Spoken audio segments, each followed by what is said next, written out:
Good morning, chicks and chickens. Welcome back to Old Man Farm. My name is Sid, as always. Looks like it's Gus's birthday today. No idea what he likes, but great thing with Gus is he sells so many things. Realistically, we could probably just buy a gift for him from him, because we're terrible gift givers. Let's see, do I have a truffle on me? I do not, and apparently that's not where I keep them. Here we go. Go ahead and get this oil going, and then we'll go ahead and head outside, deal with the livestock, and go on with our day. It is Labor Day here in the US of A. Okay, this is completely unrelated to anything. I almost clicked in on my control stick. I just got done playing Armored Core, and I clicked in on the control. I went to click in on the control stick thinking it would like give me a boost forward and we'd move faster. Oh, man. That is funny to me. I had a really difficult time with a specific boss in that game, and I finally just buckled down and beat it today. So I'm a little revved up in my mind about that. Ah, crap. Let's see. So when it comes to when these are fully grown, we're not going to be able to water them like that. Okay. That's right, we're gonna have to do them from far away. Do the old 6 in a line. Okay. So, yesterday I mentioned when I was leaving I was going to hi every animal ever. Hello. It's wondrous to see you all. Oh boy. Anyway, I mentioned that I was gonna go listen to that Bad Company album. You know, Bad Company, and play Palea, and I did. I played Palea till like 5 in the morning or something, 4, I don't know. And I listened to that album, and I commented back, but I'm just gonna say it again out loud. I had no idea that I literally every new song that came on that album, I was like, oh, I know this song. Oh, I know this song. Oh, yeah. It was. I knew every song on there. Hi, Fuzz. I knew every song on there. Fuzzy. Yes, I knew every song on there. Yeah, oh, and also, it's not from the 80s. It was from, like, 1974, according to Spotify. So, I was wrong on essentially every single thing I said regarding that album. So there you go. Fact checks with Sid. Also, though, on the subject of last night and Palea, I was on the hunt for more things to break, to get odd footage so that I could splice it together into some sort of eldritch horror. And I got some weird stuff. I have found a channel on YouTube, and this person seems to just make it their life goal to break everything at Palea. So I've actually been mining their channel for weird game breaks and such. Their name would be Jelly.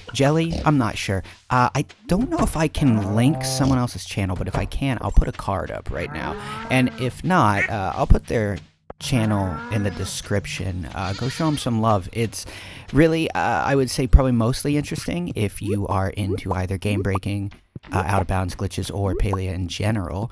But a lot of the things that they found are patched, you know, because they've been doing this for a while, and super cool. I actually planned on, once I get my video more edited, probably, I don't know, later this weekend or so, I was going to reach out to them and see if they were, you know, okay with me crediting them in the description and everything for the actual video, the actual Palea video, because I wanted to make sure that they got the credit they were due, given the fact that I am pretty aggressively using their findings to fuel making this upcoming video. So I highly doubt you'll ever see this, but if you do, hey, thanks. I appreciate your work.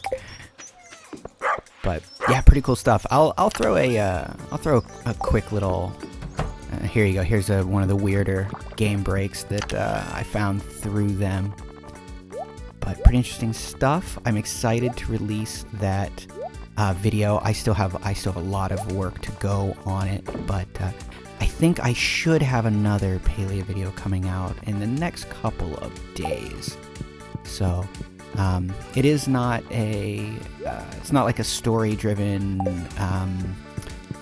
cosmic horror one like the last one. It is actually just a talk about features and things I'd like to see out of the game. Just sort of, your more standard fare when it comes to those things.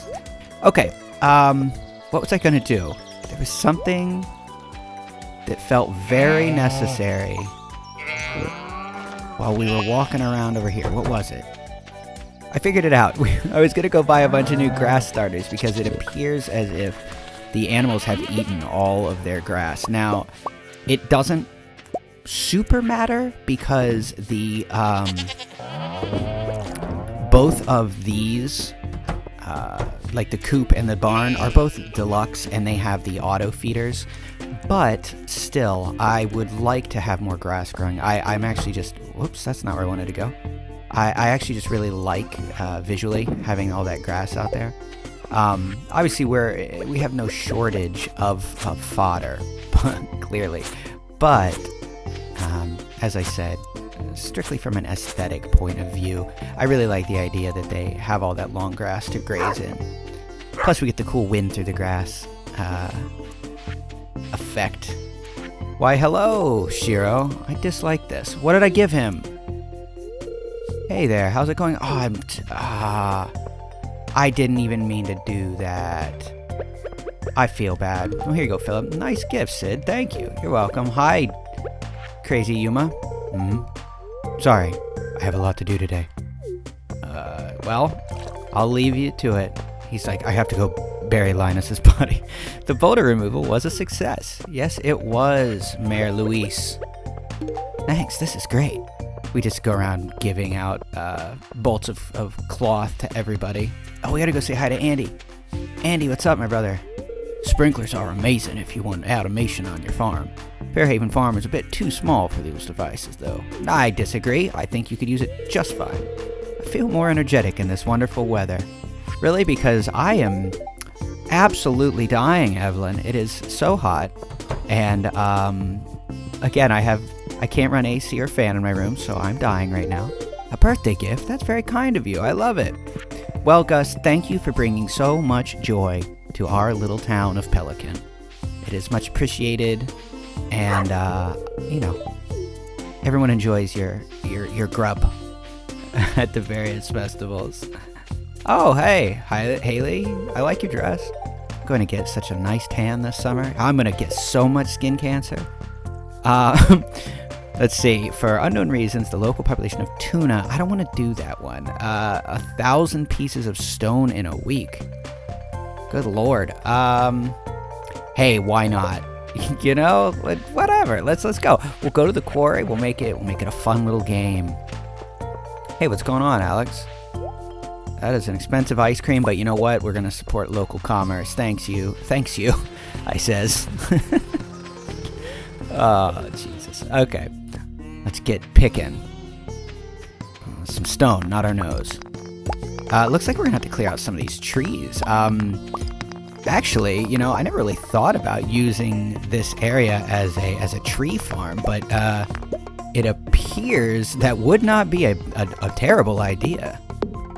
As I've stated before, I don't really know much about how people use the quarry. Like, I've heard it can be sort of cheesed for various, resources, just for, passive generation.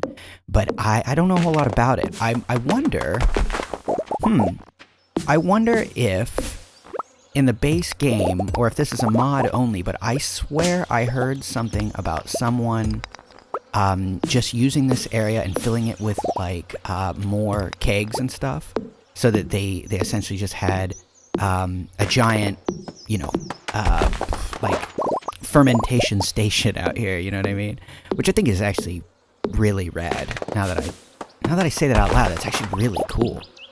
I think in the far-flung future, we're talking Star Trek levels of far-flung future here, But I do think it would be cool if eventually we have, once we have our iridium sprinklers, and maybe we'll have the Junimos, out there harvesting. When we get to the point that our farm work is essentially completely automated, which I've never done. This is probably the most hands-off my farm has ever been. I'm not usually in the habit of even making sprinklers. I just take the few that they give you outright. But I think it'd be cool to get the place like completely automated, and then we can maybe set up just an obscene number of what are those called? Preserves jars, and just sort of, I don't know, I think it'd be cool to run a sort of like a pickling business, right? And I think what I would like to do maybe, and I guess we're kind of working on this now, is I would like to grow a bunch of cabbage and onions and things like this.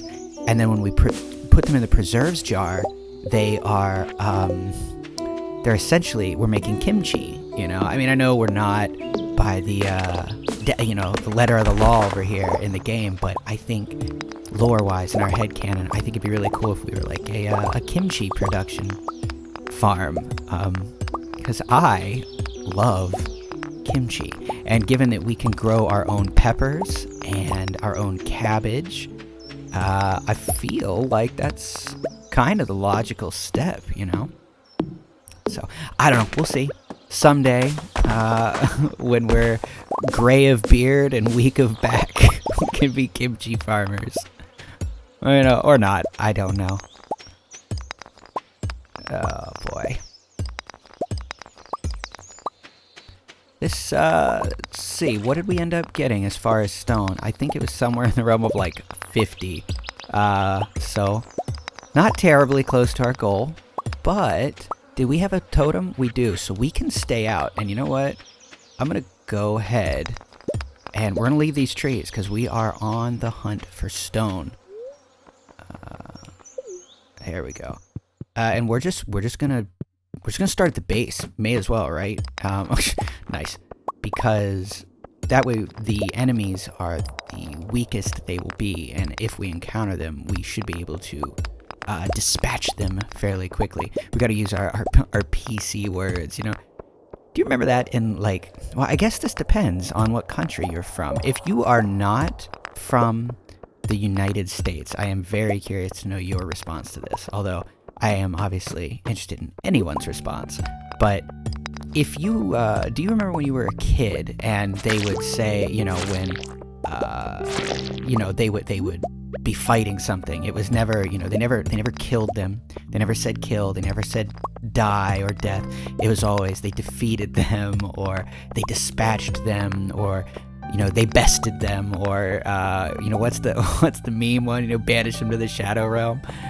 Something like that. It's I always thought that was funny.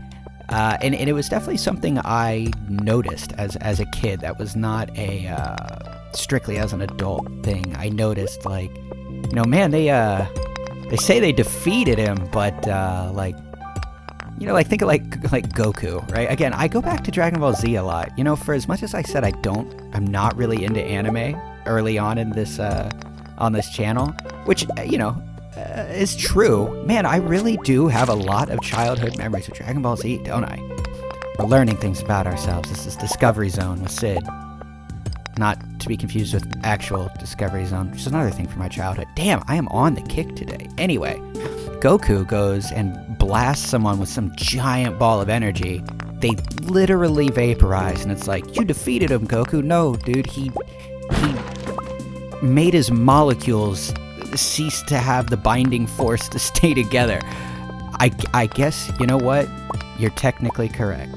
The best kind of correct. But anyway, I always thought that was funny. And I also, I noticed that, and this is obviously no big secret, but I thought it was very, very cool, whereas something like Samurai Jack, Genndy Tartakovsky really, I believe I'm saying his name correctly, really wanted that show to be not violent for the sake of violence, but he wanted there to be, combat and a lot of it. So to get around it, censors and be able to still make it a kids show for, primetime Cartoon Network, just make them robots. Just make them robots and you can do whatever you want. And I remember there being a video game when I was in like middle school, and there was an article in like, a Game Informer or something that my friend had.